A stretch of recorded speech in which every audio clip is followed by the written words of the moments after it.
కానీ సీతమ్మ కనపడలేదు. విపరీతమైన దుఃఖం పొందారు. ఏమో సీతమ్మని రావణాసురుడు అపహరించి తీసుకొస్తున్నప్పుడు నా తల్లి ఆ గింజుకోవడంలో సముద్రంలో పడిపోయి ప్రాణాలు విడిచిపెట్టిందో, రావణాసురుడు బంధీకృతని చేసి ఆ తల్లిని బాధ పెట్టినప్పుడు ఇక జీవితంలో తట్టుకోలేక కష్టాల్ని ఓర్చుకోలేక తనంత తాను శరీరం విడిచిపెట్టిందో, తనకి లొంగలేదని రావణాసురుడే భక్షించాడో, పక్కనున్నటువంటి రాక్షస స్త్రీలు తినేశారో, అయ్యో నా తల్లి శరీరంతో ఉండి ఉండదు లేదా ఎవరికీ కనపడకుండా చిలకని పంజరంలో పెట్టినట్టు అంతఃపురంలో ఎక్కడో బంధీకృతురాల్ని చేసి ఉంటాడు. సీతమ్మ పరిస్థితి చూస్తే బహుశా శరీరంతో లేదు. ఇప్పుడు నేను తిరిగి వెళ్లి సీతమ్మ జాడ కనిపెట్టలేకపోయాను. సీతమ్మ ప్రాణాలతో లేదన్న మాట చెప్పగానే ఆవలి ఒడ్డున శుభవార్త కోసం ఎదురు చూస్తున్నటువంటి వానరులందరూ ప్రాణాలు విడిచిపెడతారు. అంగదుడు విడిచిపెడతాడు, జాంబవంతుడు విడిచిపెడతాడు, రాముడు, లక్ష్మణుడు, సుగ్రీవుడు, వానరజాతి అవతల కౌసల్య, సుమిత్ర, కైకేయి, భరత, శత్రుఘ్నులు, ఇంతమంది 2 జాతులు వానరజాతి నరజాతి ప్రాణములు విడిచిపెట్టేస్తారు.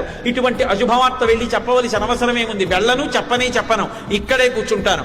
ప్రాణాలు పోయా పోయే, వెనక్కి వెళ్ళను, అశుభవార్త చెప్పను. శోకం వచ్చిన వాడు లొంగిపోతారని చెప్పినటువంటి హనుమకే శోకం వస్తే ఏకంగా తన విషయం కాదు 2 జాతులే మరణిస్తాయని తీర్మానం చేసి పారేశారు. శోకం అన్నది మనసులోకి రావాలి, కానీ మనిషిని ఎంత కుంగ తీసేస్తుందో చూడండి. ఇన్ని మాటలని కూర్చున్నారు. జ్ఞాపకానికి వచ్చింది, ఓ నేను బయలుదేరేటప్పుడు నా తల్లికి నమస్కారం చెయ్యలేదు. ఇదిగో ఎక్కడో ఉంది మా తల్లి సీతమ్మ. ఆనాడు జనక మహారాజు గారు సీతమ్మని కూతురుగా పొందుదామని ప్రయత్నం చేస్తే కూతురుగా దొరికిందా? యజ్ఞం చేద్దామని ఆయన భూమిని దున్నుతుంటే నాగేటి చాలుకి తగిలి బుద్ధిత అని పైకి లేచి తాను ఆయనకి కూతురై జానకి అని పేరుతో ప్రకాశించింది. నేను ఆమె దర్శనం చేయడం కాదు, నా తల్లి అనుగ్రహించి నాకు దర్శనం ఇవ్వాలి. అందుకని ఇప్పుడు మళ్ళీ ఎలుగెత్తి ప్రార్థన చేశారు. అమ్మా నువ్వు అనుగ్రహిస్తే నాకు దర్శనమిస్తావు, నేను కోరుకుంటే దర్శనమిస్తావా అమ్మా? అమ్మా అనుగ్రహించి కనపడమ్మా, హనుమకి సీతమ్మ దర్శనమైందన్న కీర్తిని నాకు కట్టపెట్టమ్మా, సీతమ్మ నాకు దర్శనమిచ్చి నన్ను అనుగ్రహించమ్మా అని ప్రార్థన చేశారు. ఇలా చూసేటప్పటికీ అప్పటి వరకు కనపడనటువంటి అశోకవనం మామిడి చెట్ల తోపు వెనక కనపడింది.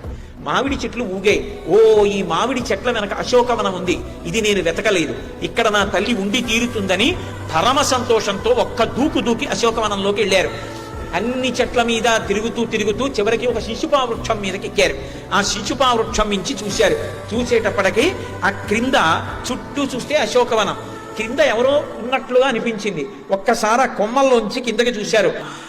ఒక్కసారి చూసేటప్పటికీ ఇంత అన్వేషణ ఏ తల్లి కోసం చేశారో, ఏ జగన్మాతని అన్వేషిస్తున్నారో, ఏ సీతమ్మ కోసం రామచంద్రమూర్తి బెంగపెట్టుకున్నాడో, ఏ సీతమ్మ కోసం కొన్ని కోట్ల వానరములు భూమండలం అంతా తిరుగుతున్నాయో, అటువంటి సీతమ్మ మలినమైనటువంటి బట్ట కట్టుకుని రాక్షస స్త్రీల మధ్యలో మళ్ళీ నిట్టూరుస్తూ దర్శనమిచ్చింది.